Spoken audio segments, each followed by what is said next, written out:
Hi, Vanessa. Welcome to Awaken and Align. Hello, I'm so excited to be here. Thank you for being here. Thank you for taking the time out of your day to share with us your story. And I guess that's where I want to start is you have a huge level of experience. You have a breadth of knowledge and you've done a lot of things. So you could take this as far back as you want or anywhere you want to start in your origin story, but please share about yourself.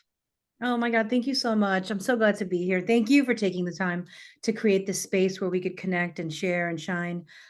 So I am a Latina who was born in Peru to Argentinian parents and came to the US at like a year and a half. Learned English really though at 7 or 8 because we spoke Spanish at home.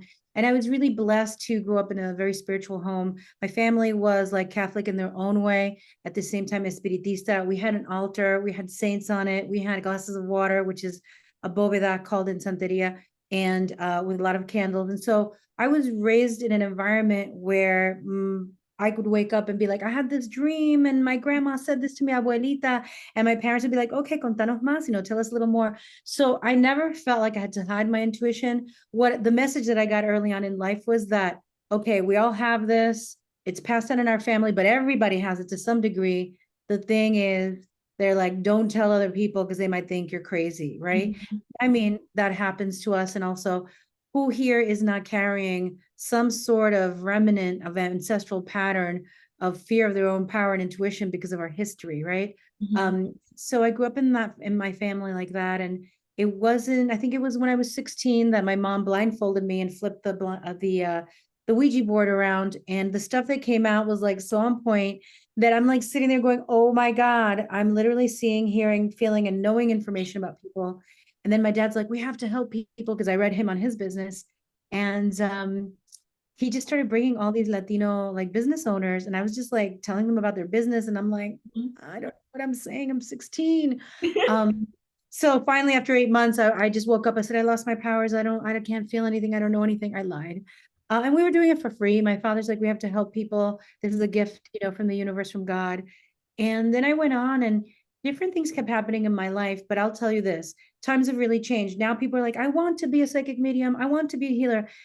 Back then, it's like the way we did it, literally when I was 6, going to a psychic reader or healer, they're sitting in a small room Mhm. surrounded by candles, like around them because they're lighting candles for the people. And Mhm. they're just in this little room. That's all the Latina and Afro Latina healers I went to were like that. And I was like, wow, do I want to spend my life in a little room surrounded by candles?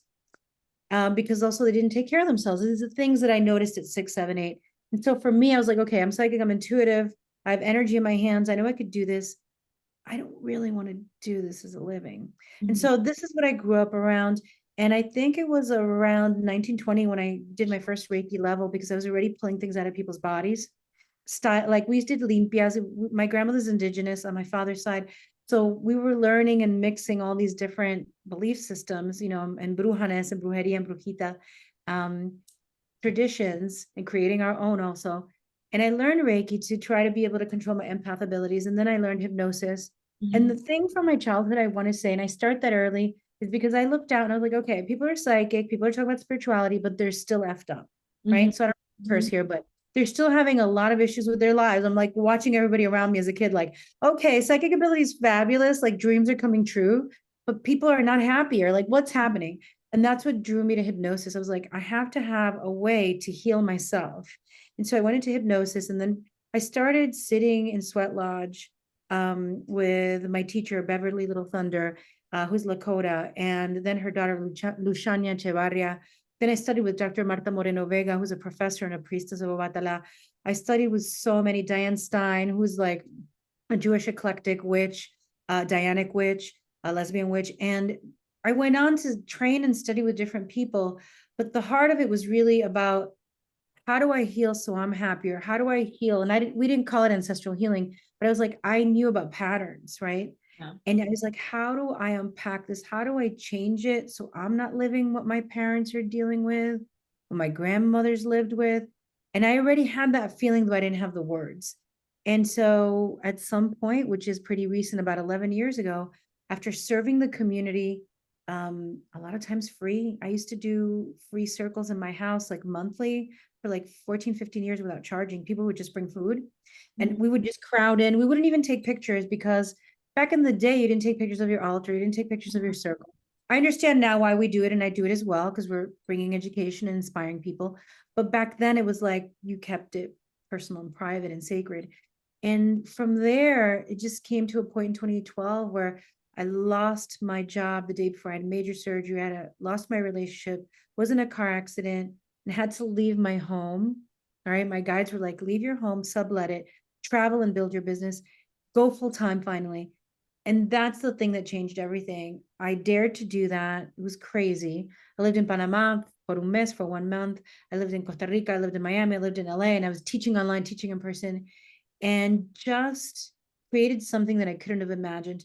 And when I first started, just to share with you, there was no Zoom. So we were teaching classes on conference calls Yeah. and PDFs, right? So I'm teaching intuition. I'm like, Spirit, so I hear, I'm very clairaudient. Spirit be like, you're going to teach this through PDF and through a conversation on the phone. I'm like, really? They're like, energy's energy, Vanessa. Why are you worried? They don't need to look at you. I'm like, hey, you're right. You Mhm. pick up information sometimes when you're not seeing people.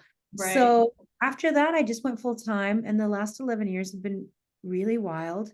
I've been supporting myself fully from the work that I do, and I write columns, I do one-on-one coaching, I have the School of Healing Artes, and I also have added improv, and I include that in my retreats. That's my hobby, my Mhm. retreats, and I work with teens now for 12 years at the Bali Institute in New York, which is the Bella Abzug Young Women's Leadership Institute. And I have to say that when I first started with that, I told coaches, I want to work with teens, talented young women, future leaders. And they were like, you're not going to make enough money if you work for and the whole money thing, like you got to get paid for the hour. And I never did it volunteer, by the way. I walked in getting paid. And the actual work is worth so much more than any amount of money could ever mean to me, honestly.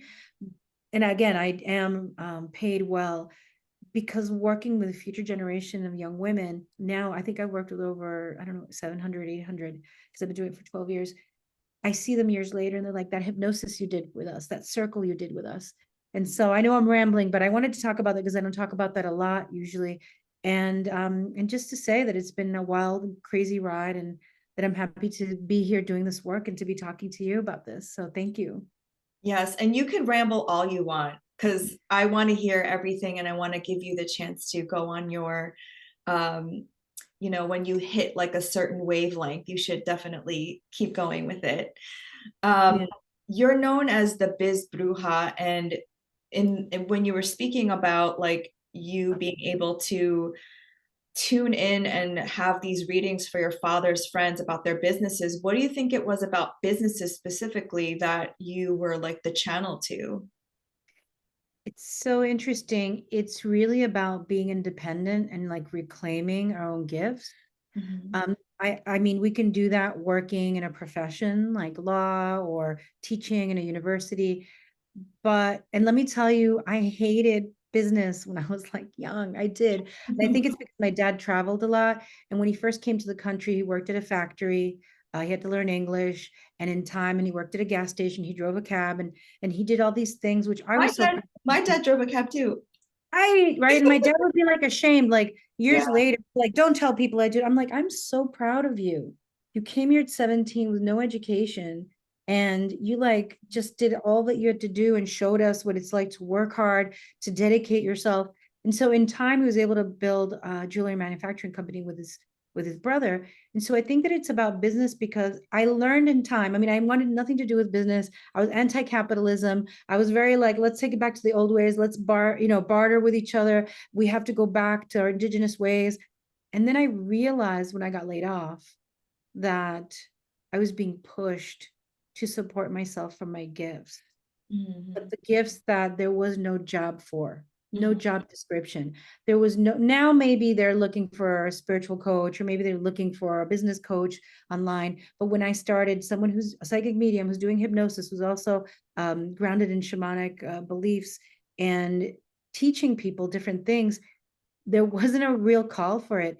And so I think that helping people with their businesses, helping people set themselves free, helping people ground into their power.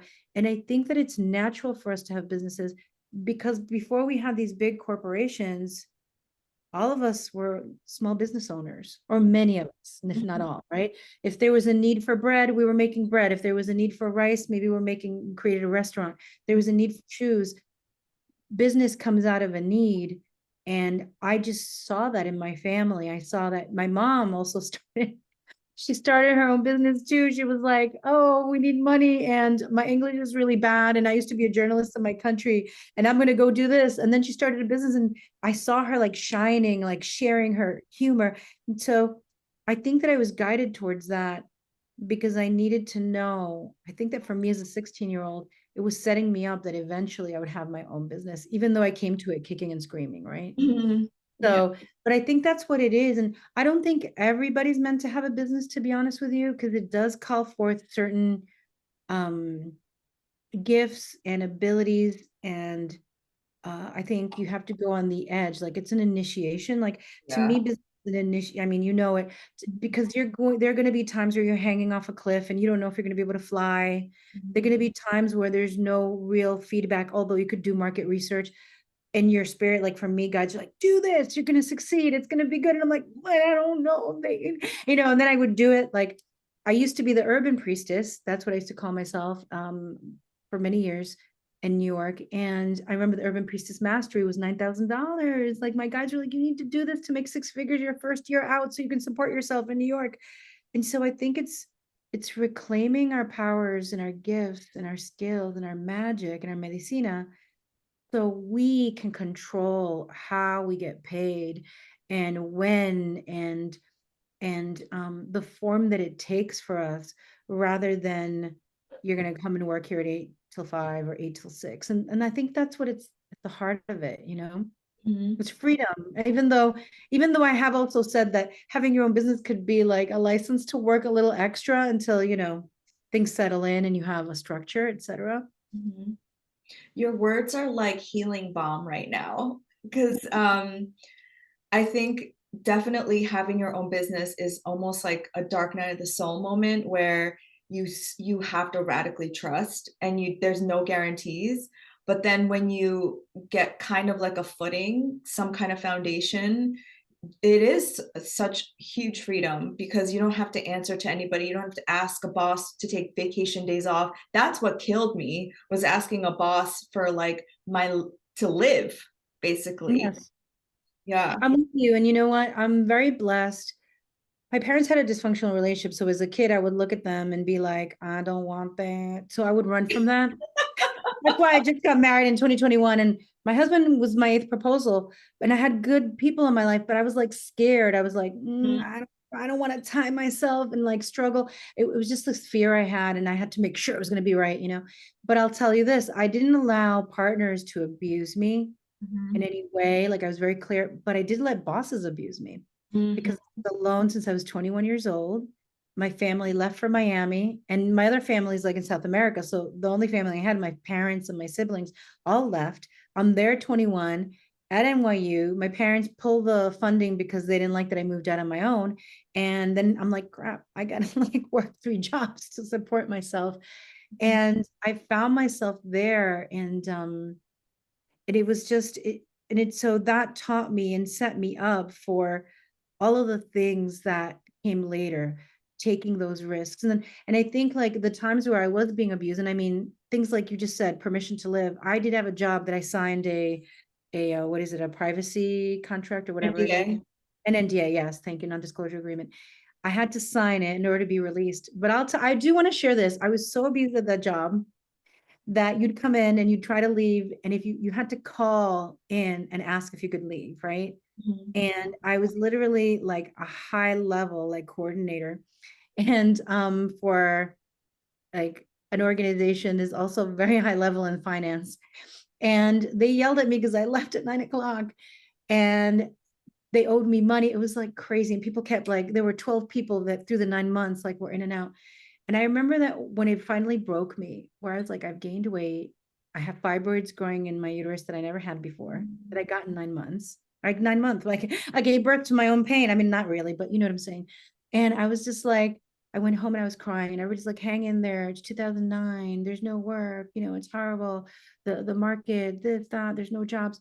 Everybody told me to hang in there. My spirit guides were like, you better leave, or it's gonna get sick. You're gonna get sicker. And I remember showing up like in my purple dress, all hooked up. And I came in and it was the CFO, and he's like, would you like to come into my chambers? I'm like, as long as it ain't the torture chamber. And I went in and right, because he was like that. And I would close the door and I'm like, and this is what I said to him. And I've never said this before. I said, you know, you think I'm some chick from Queens that has no like generational wealth and doesn't come from this or that, and, you know, immigrant family. It's like, you don't know who I know. This is what I literally said. I was like fired up by spirit. It's like, I know beings up on high. I was like this. You have no idea who and how, what I could say about this company. And this is what I want. Boo, boo, boo, boo, boo, boo. I got everything that I wanted. But who I was talking about the people that I knew, it what like I was like, I'm in touch with all the people that you've abused, that you've kicked out. I'm this, I'm that. This is what's gonna happen. This is how it's gonna go down. And I remember like they were like, okay, we'll do it. I even said, you're not gonna throw me out on a Friday. You're gonna walk me out Whoa. Monday with my box, and we're gonna be chilling and chit chatting like this, like it's all good. He did do that. And 2 days later, they were like, okay, we agree to you. We're gonna give you, we're gonna walk you out on Monday. Like but you have to sign the NDA. We're gonna give you the money we owe you. They let me go. And I'll tell you, when I walked out and I was like standing on that corner of that street, and I just started crying. And I just was like, never again will I allow bosses to, I don't care how desperate, how scared I am. And spirit was like, we told you were going to get the money, we told you. And that's 2009. Then more time, I started to actually grow my business in person. I rented a healing space, started doing Reiki and trainings nearby in Queens. And then I had to go back because I needed a surgery, right, for the fibroids I grew during that time. But then I got laid off the day before surgery. And at that point, when spirit's like, you're going to do this 9 month program, people are going to buy it, you're going to support, you're never going back, Vanessa, like you're never going back. And so I think that we're all going to have those really horrible, hard moments. And even things like, I never thought I would do business. Again, I connected business with bad things, you know, and I had to heal money issues. And that if you have money, you got it in the wrong way. Because, of course, we all have colonizers in our history, in our ancestry, and the colonized as well. Um, that I had to heal, that I could make money in a way that actually served me, served community, where I could support people and I could support myself by my God-given um, earthy like gifts, and actually live a life where I could get up and be happy going into a session or going into a class or a retreat or whatever I'm doing, and not feel like, oh God. And so, yeah, it was such a journey. It was, I can't even believe that was me back then, but there I was, you know, Yeah. crying, crying, suffering. Yeah. But I think I personally don't believe we manifest abusers. I believe they come into our lives so that we can finally stand up to them Yes. and break that pattern. Yes, totally with you. I totally believe that. And the thing is, when I first walked in for the interview, my inner self was like, girl, do not take this job. And I was like, I know, but I don't have any money. What am I going to do? My rent is like 2 grand and we need out, you know, I was like all the logical, everyday life, earthy stuff. And it's like, do not take this job. It's not good for you. It's not good for you. But that was the last, you know, when I had to go back after a year of supporting myself from my business again, when I had to go back to do, because I was like, I'm not going to pay all this money for the surgery. I'll take a job and use the insurance. When I did that, they were great. Mhm. They were great because I was like, this stops here. I don't care. And I agree with you. I totally agree with you. And it was life changing. And that's the thing that I do love. It is tough to have your own business, and things are going to change. It's never, like I say to people, you can't really hide behind the you can't hide in your cubicle. You know, you're not hiding in your cubicle. And you are, and it's an honor for me to do the work that I do. I don't know that's, I've met some folks that don't see it as that. They're like, oh, I'm gonna make money. I gotta get my 10K, I gotta get my 100K this month, whatever. And that's it. And now it's bank, ching, ching. And I mean, God bless them, that, or spirit bless them, that's their path. But for me, like it's an honor. And I feel that with every person that crosses my path, that we already have an agreement to work together. You know, so to Mhm. me, it's like this soul thing where I'm like, yes, we're back here. We're doing it. We're moving. We're grooving. We're here to heal the earth. And it's really tough, but we're going to do it. So, okay, you kind of led into my next question, which is like you were anti-capitalist, or at least you wanted to like divest from capitalism, realizing though that you needed to support yourself. And that's kind of where I am. Like we live in late stage capitalism, so we need to work to live and we need to like be abundant in some way, but also divesting in the toxicity of late stage capitalism. But then there's like another layer because there's this weird like new agey thing going on where like everyone's a shaman, everyone's a bruja, everyone's a witch, and everyone's trying to like get people to sign up for their coaching programs. So I'm trying to like form a question here, but I'm just like setting the stage for the environment. Like, how do you like when you say I'm going to have a program that's 9 grand, like how do you stand in that and not feel like ooh. I love that you're asking that, and I agree with you. I'm always saying, like, everybody in the monkey's uncle is a shaman, is a priestess, is a this, is a that. What they don't realize is that this is not a cute outfit. This is not the latest crystal. I mean, I've never even sold crystals online, and it's part of it because I feel guilty for going to harm the earth. And then, you know what I mean? That, and if for anybody who does do that work, that's your path and that's your story. But there are things that I've held myself back from where I could have probably made a lot of money and done other things because it doesn't sit well with me. So the $9,000 program was also including 3 retreats.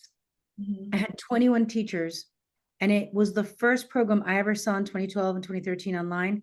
They had a Yoruba priestess, that had a Celtic shaman, that had a Buddhist. It had people from different um, paths giving their wisdom to the women who joined because it was women only. And so I've never done that program again. I found it to be very hard because $9,000 for 9 months and 3 retreats and a regression and this and classes, it was a lot because you've got to pay people to help you. And so I was scared beyond anything, but my guides were like, at least try this. And this is, and I was able to make like $18,000 in less than 28 hours when 2 people signed up.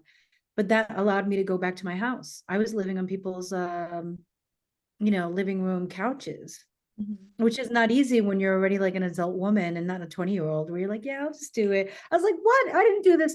And so the way that I do it, I'm still interested in divesting from capitalism and I do it in my own way.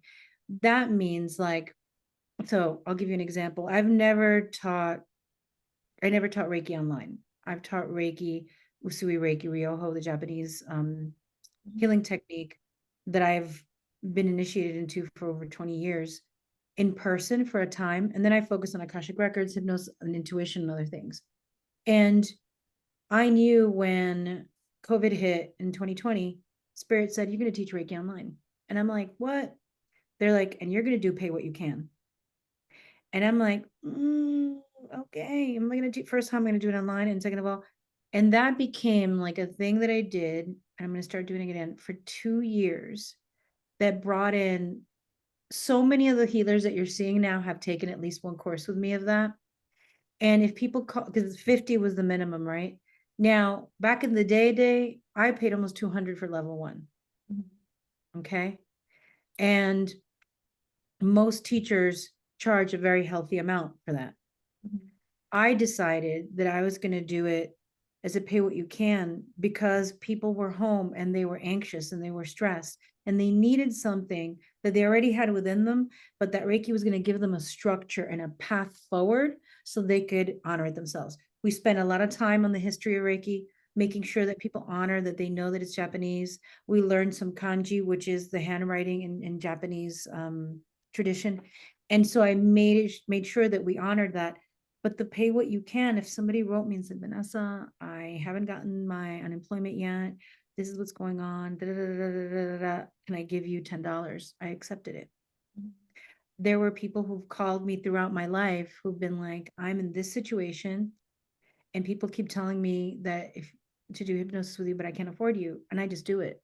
And so the way, but I don't really promote that. Like I don't share that with the world because then I would have like, all these emails because I've talked about it before. Next thing I knew, I had 40 emails.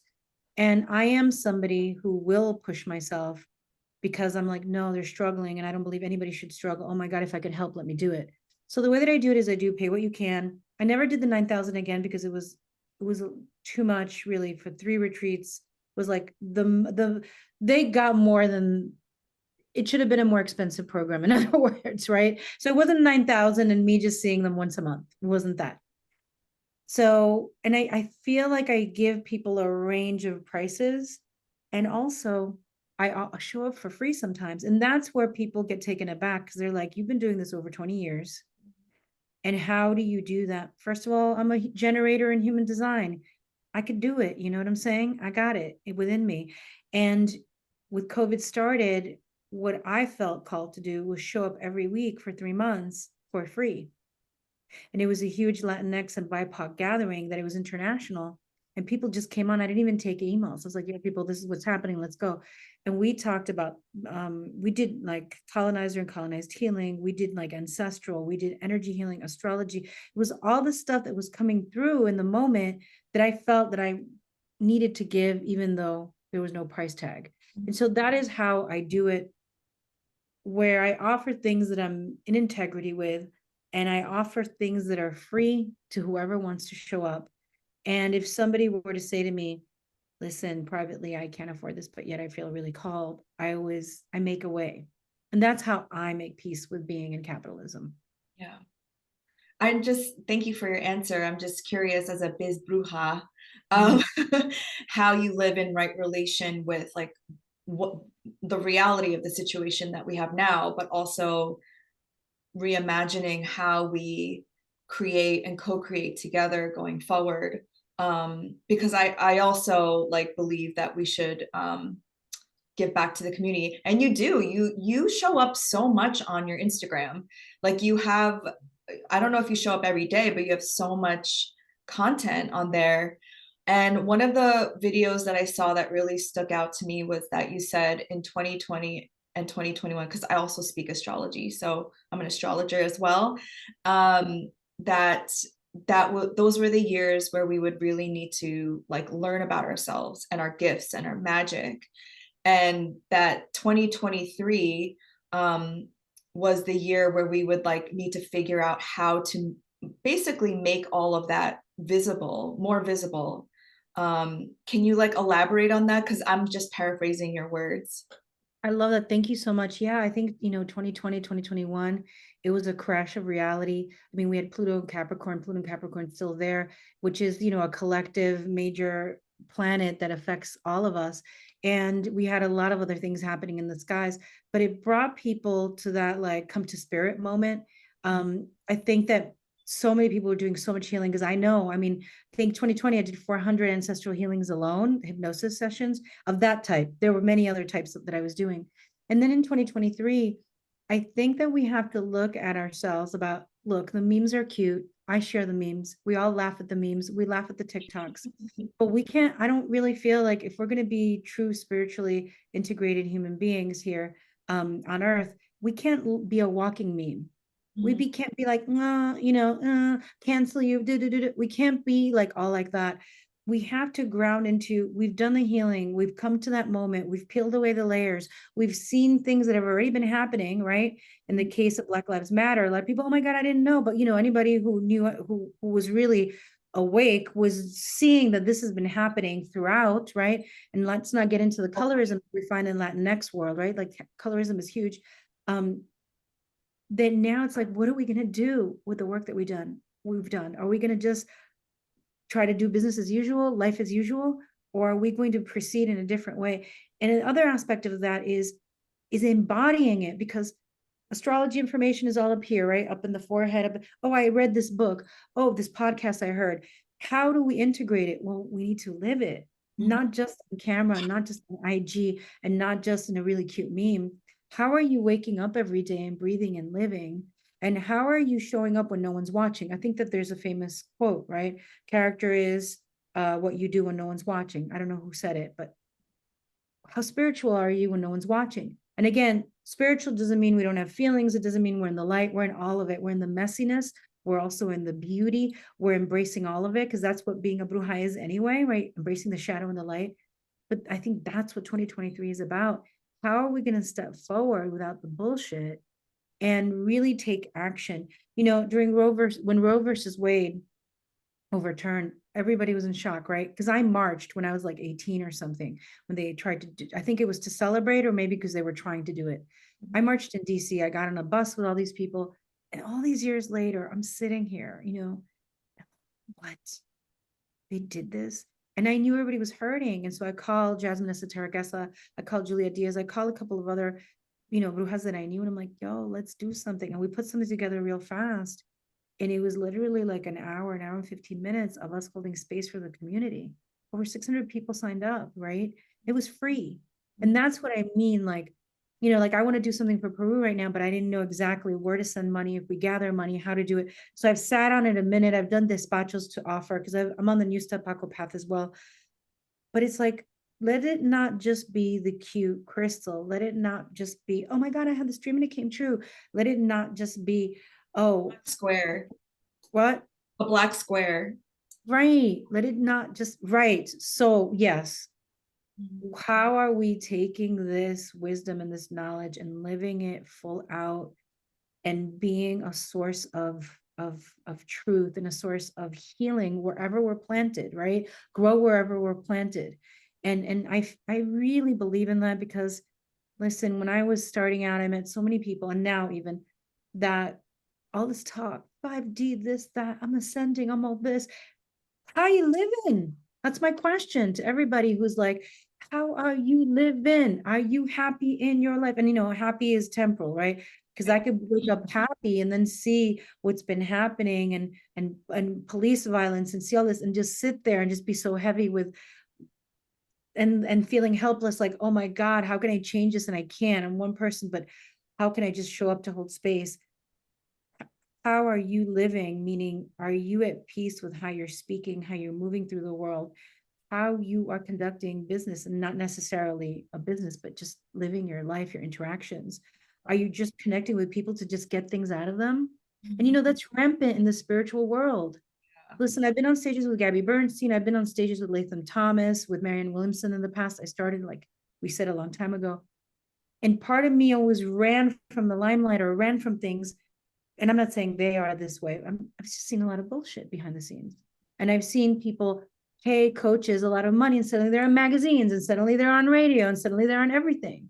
Right. And I'm from that background of the immigrant background, like you work really hard and your light's going to be seen and you're going to shine. Vas a brillar if you do your thing.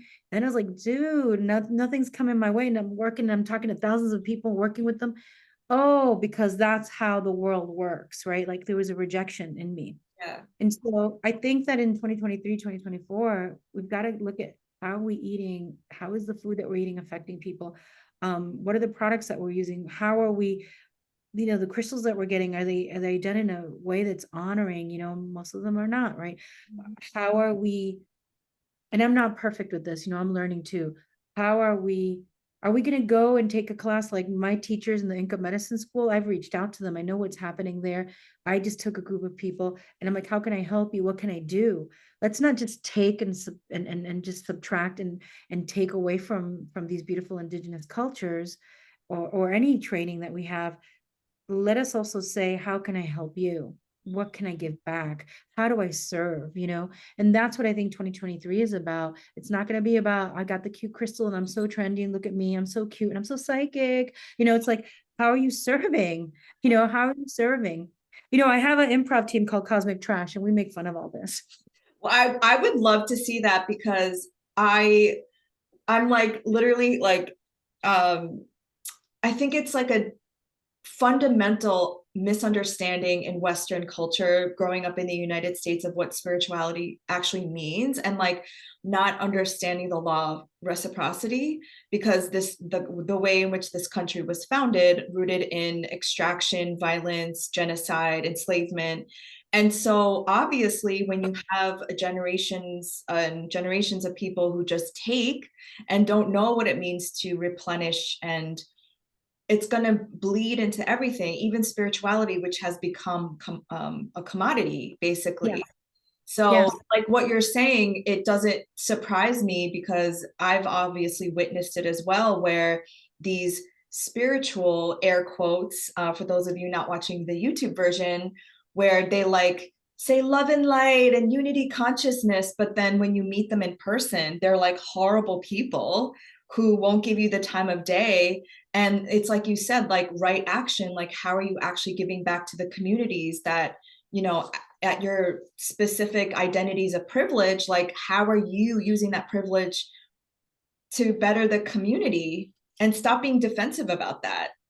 Yes, yes. Thank you. Thank you. And that's where like I use my light skin privilege, right? Like I'm Latina and I am mixed, right? But I'm white passing. And so I try to use my privilege in that way and however I can extend it. And that's why like the school was created to support the next generation of healers of color. Because when I was growing up, we went to healers of color all the time, Afro Latinos all the time.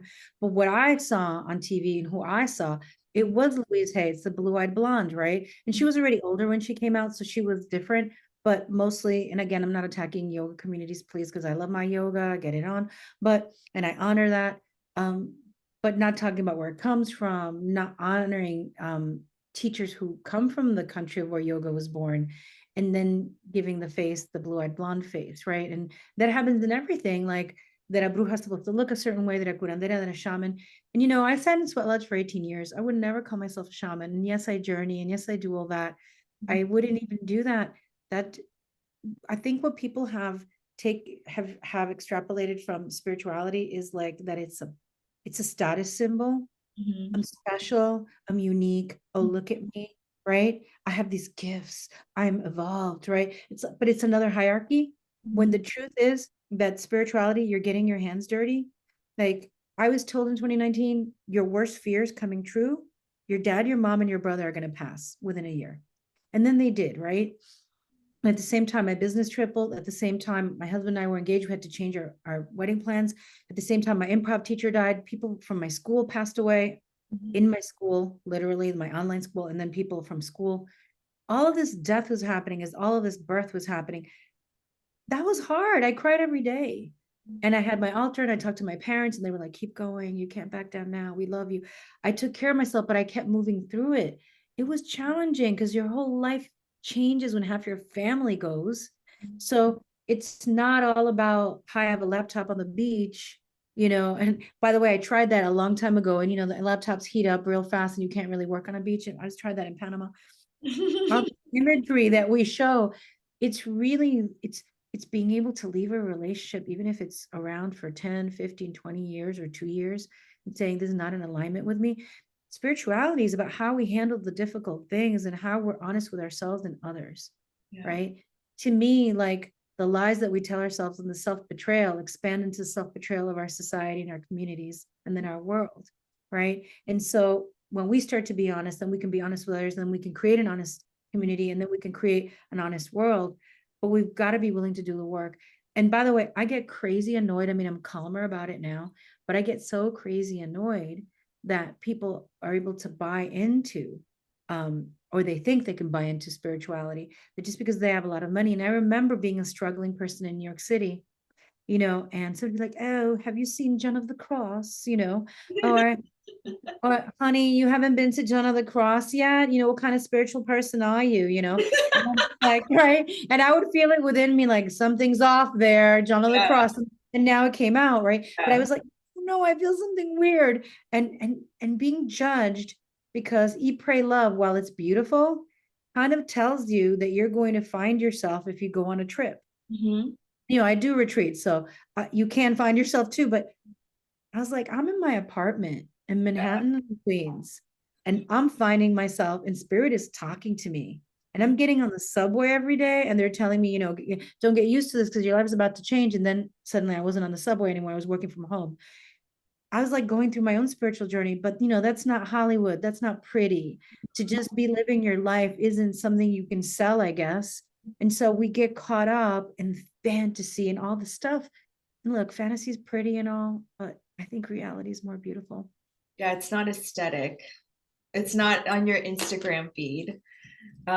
You were sharing, if you don't mind me sharing, about how you know, you call yourself Bruja, and you were coming up at the same time as like Gabby Bernstein and Marianne Williamson, and you were in that cohort, and you were hiding a little bit. Yes. You mind sharing like why and when the moment you were like, I'm coming out now?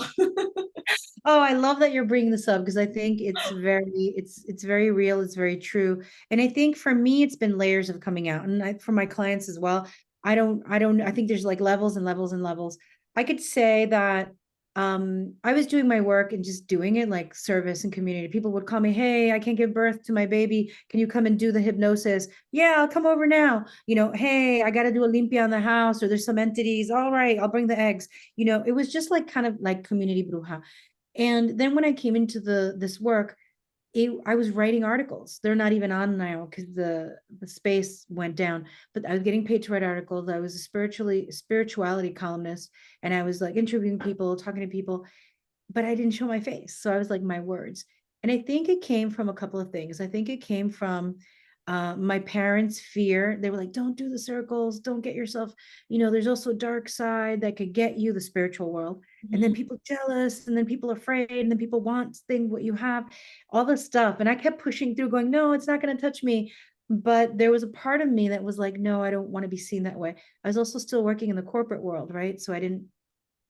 And one of the times that I did come out, it was 2012, was when we were forced to follow the company that I was working for through all social media platforms. And I knew, I was like, if I don't change my social media platforms, they're going to know about me and I'm going to be in trouble. And guess what?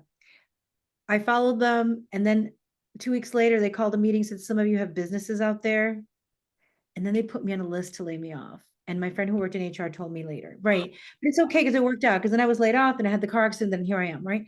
So, so I knew. So one of it was like I was hiding for protection. Another was like family, like story, the ancestral pattern of cuidado, be careful, el mundo. They don't know what they're going to say. The pitchfork coming at me.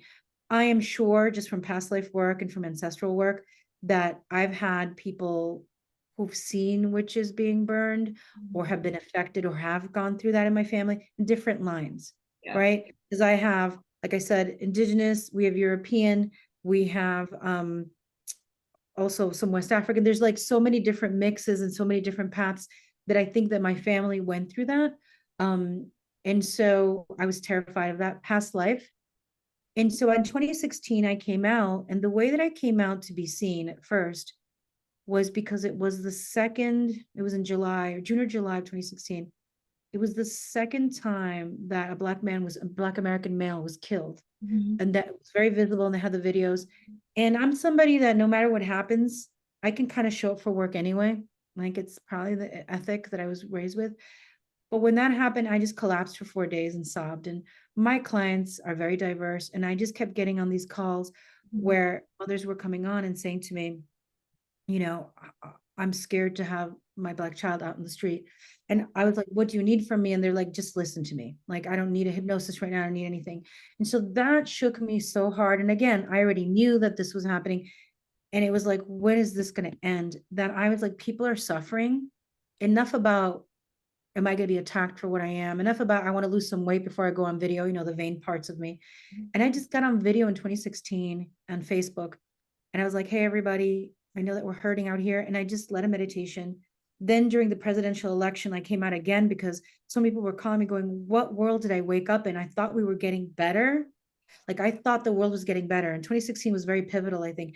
And now Yes. we don't know where we are. And so I started to show up in video, but there was still like layers of it. And then in 2019, I went Biz Bruja. So I came out like, I'm going to reclaim the name. Like my mom used to call me, mi brujita, mi brujita.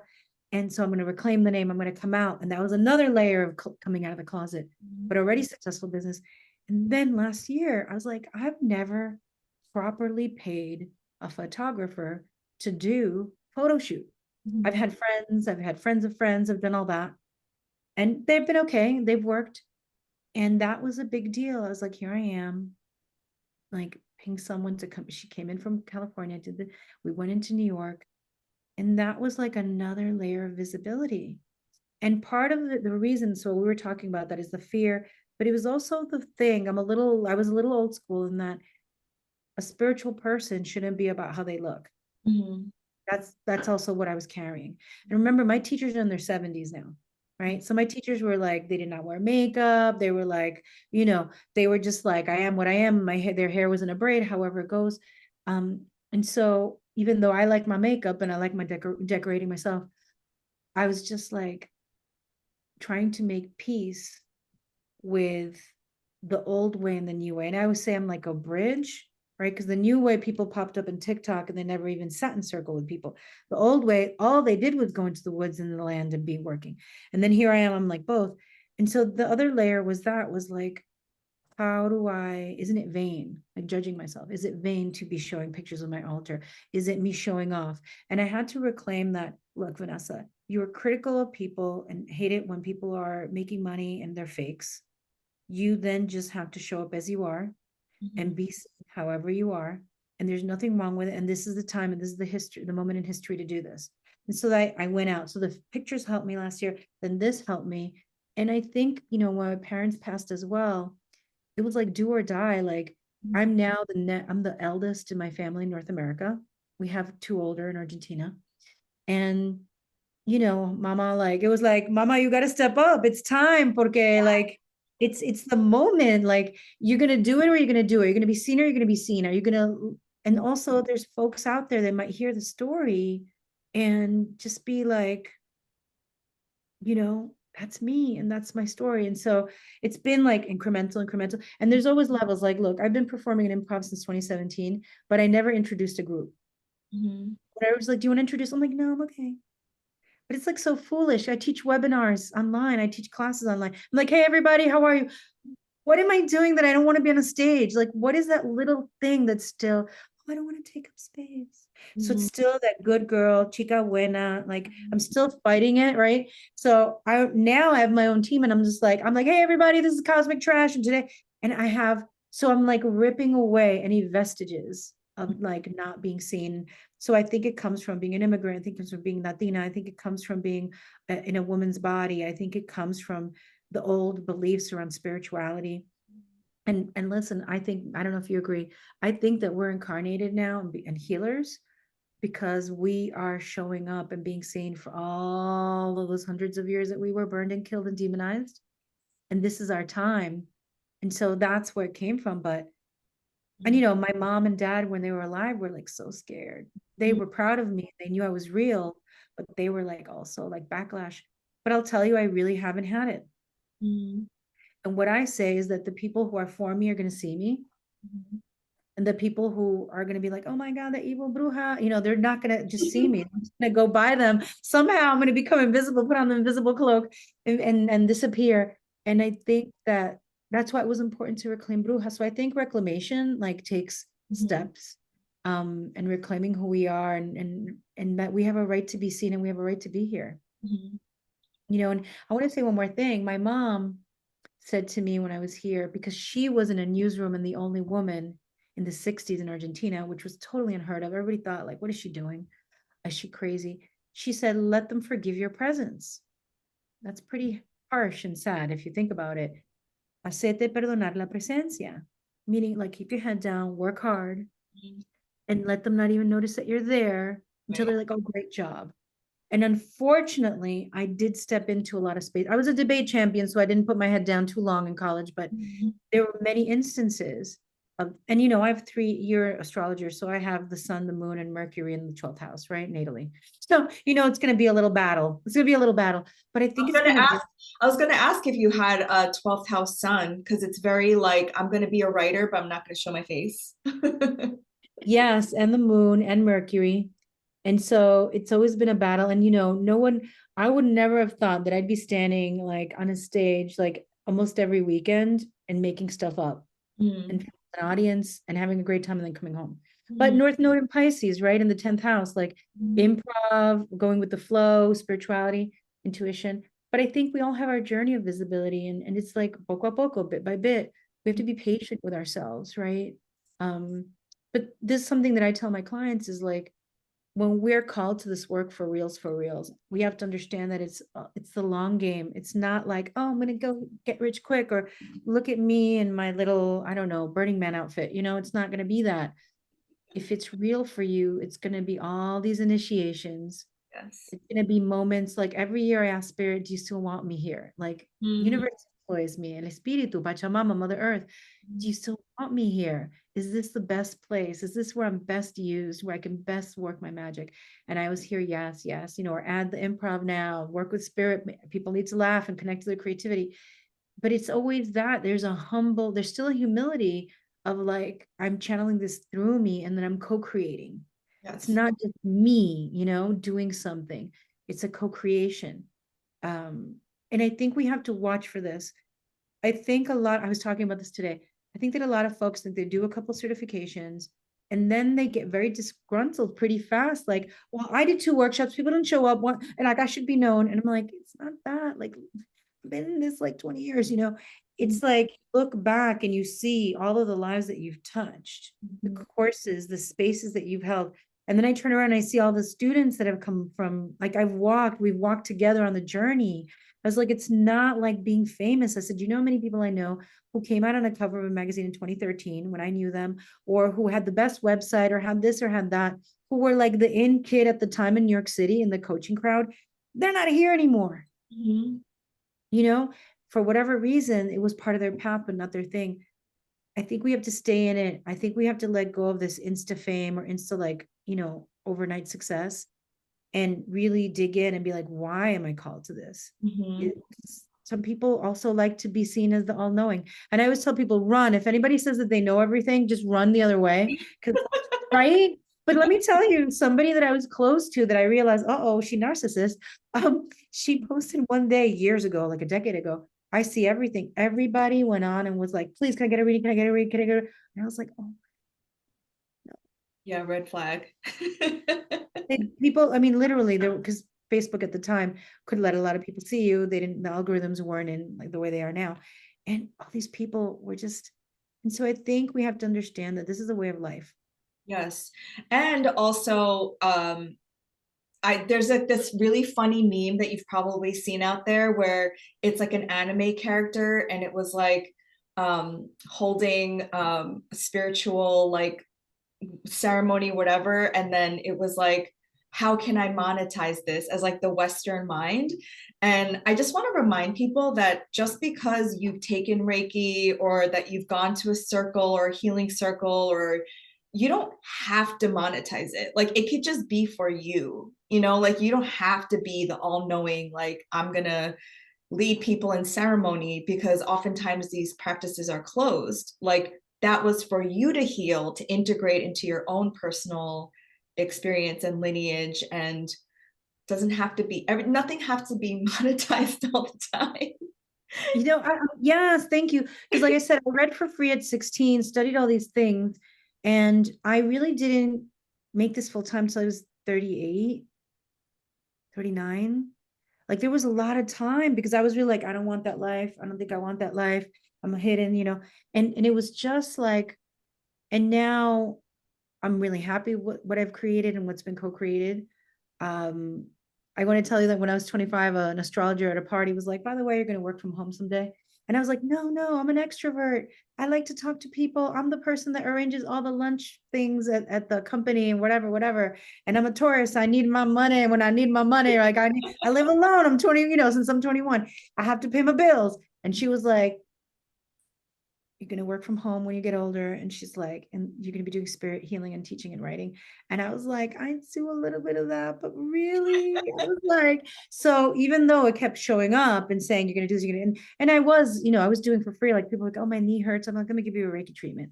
That from there. And that's why people say to me, you're so confident about your work. I'm like, oh, well, why wouldn't I be? I've been doing this literally not doing it like, oh, I did it once and then 2 years passed, and then I do it again. Like it's just part of my life, that whatever is part of your life, you're going to be comfortable with, you Mhm. know. And by the same token, there's so many people out there who really are called to this work, but they don't honor it Mhm. because they're so used to doing it and it's part of their life. It's as easy as Right. breathing for them. And so there's the other side of the coin that they're Mhm. holding back from being an intuitive or psychic, a medium, an astrologer, because it's just like, oh, this is who I am. Mhm. And are afraid to come out and like share that gift with others. That's like a lot of my students. They're so gifted and it's like actually their calling, but they're so still like in the, I guess, like practical mind, like I have to do this to make money and I have to, be a regular person. So yeah, there is the other side of the coin. So like just for fun, because you are a psychic medium and you have all these gifts and you do share a lot about this on your Instagram channel, but like what do you see for us in 2023? And like one of the things you said is we have to be more embodied and we have to actually create change. But and you've spoken about the cheaters and the scammers coming out. Like what else do you see coming up in our collective? Well, I think that we're going to have a lot of, I mean, we've already been in a lot of fear. There's going to be a lot of fear.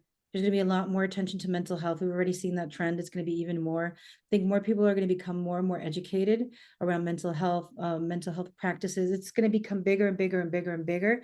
And where we have to be careful with that is to not label ourselves and then keep ourselves in a box. Well, I have anxiety and that's why because of this, right? To allow ourselves to flow with it. Well, I could have anxiety right now, maybe I won't have it in this other moment. I also feel that, I mean, I don't think that the war is going to stop anytime soon in different parts of the world. And I feel like more and more people who are spiritual are going to understand that people who are not as privileged are going to need support. So I think that there's going to be a wave of folks who are going to create like grassroots. I think it's already started, or I mean, maybe it's already been here, but more grassroots organizations. And I think that the focus was out of the country before, right? Always out of the country. They're still going to be out of the country, but now we're going to be like, wait a minute, let's look in our own backyard. I feel that there's that trend. I also feel that, let me see, what else are we getting? So the focus on mental health, wars are still going to be going on. I think that there's still going to be more surprises around shocking, like secrets coming out about politicians, etc. The problem is that they come out and then Nothing. like everything, like, ah, and then Yeah. like it just like we shrug our shoulders as a collective. And so I think that there's been such a desensitization. And so I think that we're going to need to sensitize ourselves again to make a difference. We keep saying, a lot of people keep saying, oh, look at the world that people have left us, the people before. But it's like, well, enough of the complaining. Like, let's pick up a shovel and let's start digging. We have to fix this ourselves. So I think that there's going to be a group of people. I think that definitely QAnon is going to get stronger underground. That's what I just got. And I think that we're still going to be very polarized. But if we dare, so polarized in terms of vaccine, polarized in terms of politics, polarization. But those grassroots organizations that start helping the country within and just being really very, very solidly entrenched in the knowing that we need social justice and we need it now, I think they're going to make a difference, even though there's polarization. So I think that there's hope. I think that even though there's going to be intense polarization and still wars going on outside, and maybe wars that we're still involved with, that internally there's going to be a bigger movement of people who are going to say, you know what, I got to do whatever I can do. I've got to help in whatever way. And because I think maybe they've been a little hopeless, some people, but I think that they're going to be reignited. And I think that it gets reignited when the nodes go into Aries and Libra, right? And when the nodes go into Aries and Libra, we're gonna have to fight not being selfish, like F it, I'm just gonna worry about myself and caring about other people and finding that balance. But I think that more and more folks are going to be doing that work. And so, and I know because like I am asking myself, well, how can I help Peru? But then I found out about homeless people under a bridge nearby who are being taken out and forcibly removed, and it's winter and they don't have a big enough shelter. And so I've been calling around, like, what can we do? Can I get some people that I know to support in some way? Getting more active in our own garden, right? Instead of critical in the armchair, oh, the world's going to hell, Yes. let's have a drink because the world's going to hell. No, like, let's engage. It's our world. Yes. I had the same epiphany like last winter, or we're still in a winter, but like last fall when all the planets were retrograde and there were the eclipses. I felt like that was a very dark time for most people, but Yes. I was asking myself, like, how can I be the most impactful, like kind of like a big fish in a small pond kind of thing? Like, how can I be the most impactful in my own community? And I just signed up to volunteer at a like survivors of domestic abuse place and like sex trafficking because I'm a survivor of domestic violence. So like I in my hometown nonetheless. So it's like I'm a survivor and it's in my hometown. So that's where I can like help other women and children who have gone through something similar to what I have done. So it's like that South Node in Scorpio really like in my 12th house and like Mm, purging all of that trauma has helped me now to be more embodied and be more in my body so that I can be a presence for other people. I love that. I'm Yeah. sorry that you went through that, and what a blessing that you're able to tap into that understanding of what it means and what it takes so you could show up in the world. And yeah, it's really important. And it doesn't, like you shared in that way. And so for me, one of the things that I'm doing is, improv came into my life, right? As in Pennsylvania, here I am, Central PA. I'm like, oh my God, I can't walk anywhere. Where's my diversity? Where's my Latinos? Suffering all that, what I'm used to. And then I was like, well, let me do this because I have nothing else. My spiritual community's in New York. Um, and then I found that I loved it. And I found that you wind up being friends with people that you would never probably have connected, all ages, etc. And then I said to myself, I want to bring this to the Latin community because I know as a Latina that I didn't think improv was for me. I Mm-hmm. just did it back in the day, right? Like I just saw like white men doing it. And I was like, they don't understand like what they're talking, they don't like what we're doing. And so, the theater that I'm involved with was like, yeah. And so now we're in the works I'm going to reach out to organizations and I'm just going to go and volunteer if they let me come in to use creativity and play in different community organizations. And again, it's just volunteering because we also need joy and we also need to Yes. laugh. We also need to, our creativity is like squished out of us. Yes. Like, we're told you're a math person, you're a science person, you're good at languages. We're all creative. When I teach teens, I come in and I'm like, so who woke up this morning and used a script? Mm-hmm. Nobody. What are you talking about? I'm like, exactly. We make stuff up every day, every minute of our lives. And it's so good to do whatever we can to add to like I always say, if each of us is really cultivating our little plot of the garden, then we'd be much better. Mm-hmm. I love that you said that because I have a fifth house sun in Aries. And so my whole life is about like having fun and pleasure. And I was always shamed about that because it was like, Laura, you have to be realistic. Laura, you have to be real. Like, and creativity, joy, pleasure is what gives us energy. And that's why the state always like defunds those programs, right? Music, sports, music, art, and like community driven things. But those are the things when we like give ourselves, it gives us more energy that it like overflows our cup and then we give to the community. So I think that we have to really be in that pleasure activism because when you watch the news and when you're on social media, it's like doom and gloom. But I think, yeah, period. Well, it's a powerful movement. Yeah, period. I love that you shared that. And I'm sorry you were ashamed for that. It's really like reclaiming our joy. Like even in the worst moments, like I was sharing with you, like half my family passed in 2020. Well, in 2021, we got married, but 2 days earlier, 2 days before the wedding or 3 days before the wedding, the family that I had left got COVID. Oh So I my had a wedding gosh. with no like close family. I know. And I laid on the floor, I cried, I screamed in front of my altar. I was like, I'm a good person, Yeah. porque and I was really mad. I was crying on the floor, literally, really. I like to lay on the floor flat when I'm like, and I just laid there and I was just like to ground me. I needed it to ground me. And I cried and cried, and Spirit said, Vanessa, this is not personal. This is not personal. And they have their own journeys, they have the things that they need to break through. You're gonna have a beautiful wedding. And the wedding was really wonderful.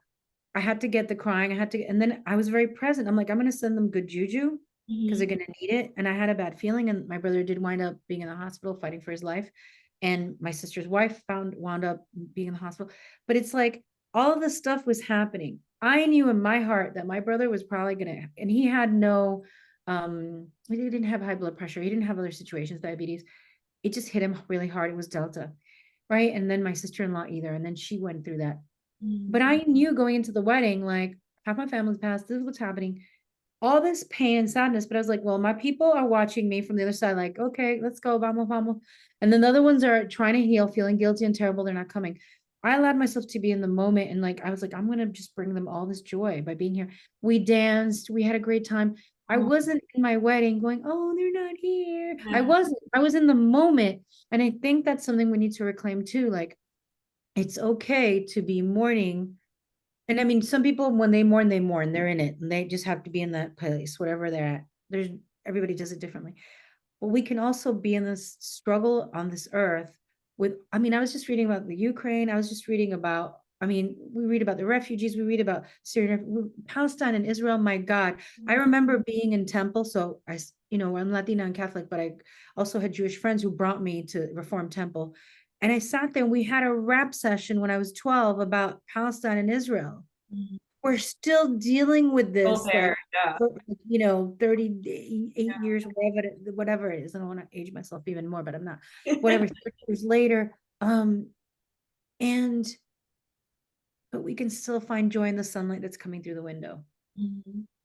Because if we don't fill ourselves up, like you said, how do we have anything to give anyone? Mhm.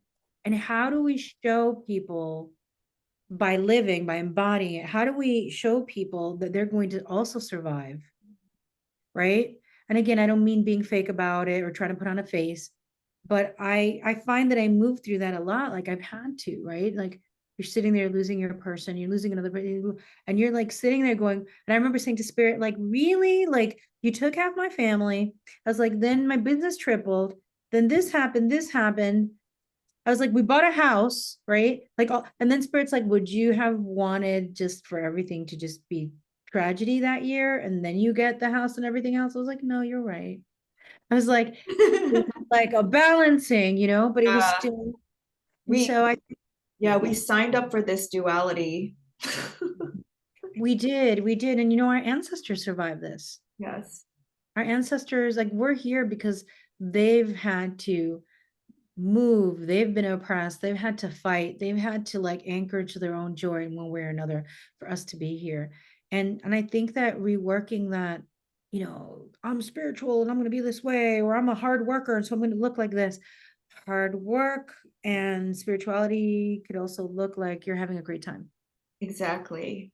I feel like you're like hearing my thoughts because I'm literally going to ask you about your work and how um ancestrally rooted business and ancestral hypnosis healing. So I guess the final question is like, how can people work with you and your medicine for this world? Can you speak more about that? And you Thank you so trademarked much. it. I did. I trademarked ancestral hypnosis healing because I had a situation where I was hired to do this for a teacher, and then a couple of weeks later they came out with the same name, and they have no hypnosis training. Mhm. And instead of crying in my tea, because that's happened to me before, Mhm. I was like, you know what? This is an invitation to keep things, as protected as you can. And I went and I trademarked it. And so what I've been doing, I'm clinically trained in hypnosis since 1997. It's been a long time. And I learned past life regression. I do past life regression. I also release entities through soul releasement attachment. But what I wound up finding out in the last, whatever, 15 years, that people were coming in and I would ask, what is at the core of this trauma or this pattern or this situation you're going through? And yes, it could be a past life, it could be an attachment, it could be present life trauma, but I was finding a lot of ancestral. Mhm. So I was asking, so when I do an intake in hypnosis, that's the question I ask. And so the Shift Network came to me. They said, we'd love to do an ancestral hypnosis healing program. They wanted like the outline the next day because somebody had dropped out. So it was crazy. I just finished the course. We had a little under 100 people, and it was really wonderful. And it's just really a practice of understanding how to build a relationship with your ancestors. And we can do tons of healing through ceremony, through picking up the habits or dances or songs or foods that our ancestors cooked and celebrated. We can connect with them that way. I found that with hypnosis, it's faster, right? And so that's just my experience, that I felt that you go into the subconscious mind and then you release the pattern and you thank them. They carry it because a lot of our patterns that we have are to protect us. Yes. Like visibility is one of my things, right? Like hiding, right? It's not just ancestral. It's like, well, do the good work, but stay hidden because you want to live, right? Like go help people give birth and do the thing, do a reading, do a limpia, but don't be putting Yeah. your face everywhere. Yeah, right. And so it's like I've broken that major thing of we don't do this publicly, we're not seen for this. And so with hypnosis, I feel we go directly to that part we're able to like access it and then heal it and release it and then integrate the new pattern. And that's the ancestral hypnosis healing work that I do. And what I noticed over time, because ancestors have always been really important to me, you know, my grandma taught me a lot of things. My mom taught me a lot of things. I saw my grandmother channeling and doing automatic writing, and then do the limpias. That I realized that my business was really created on the backs of those who came before me, where it was either it was leaning into the gifts or breaking the patterns. And then I started to work with people and I started to see it through them. And so I did a summit called the Soul of Business Summit, right? In October of last year. And then someone owned the words, the business in your soul. So I got a cease and desist.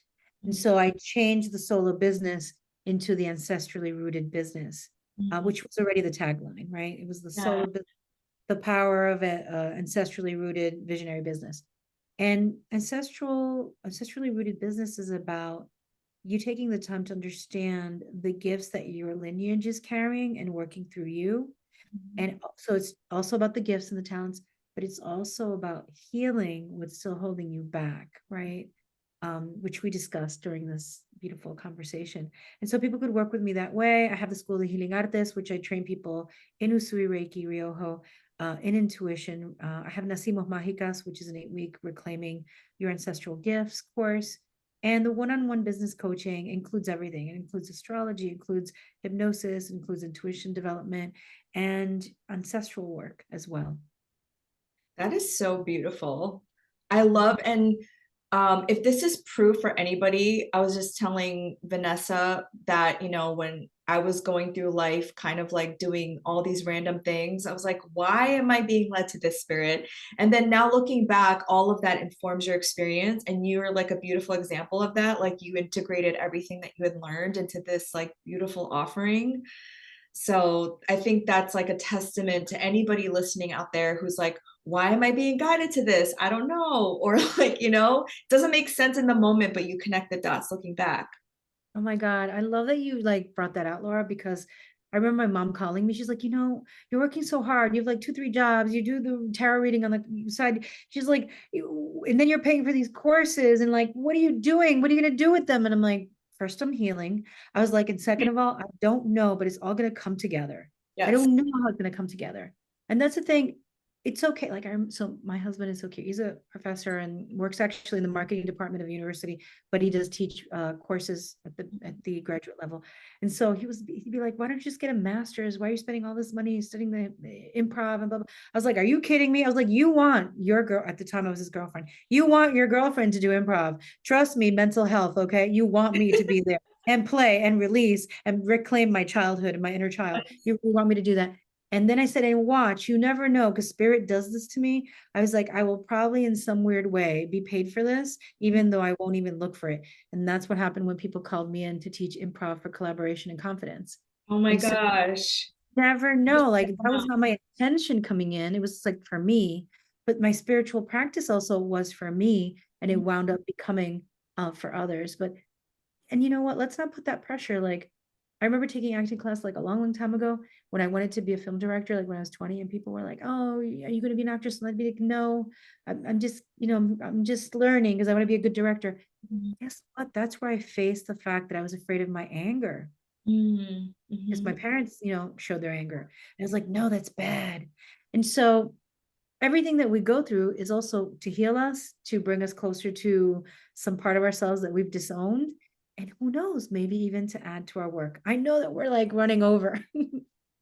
Yeah, I mean, I can listen to you all day long, but thank you so much for this healing conversation, Vanessa. You are a gem. Thank you so much. Thank you.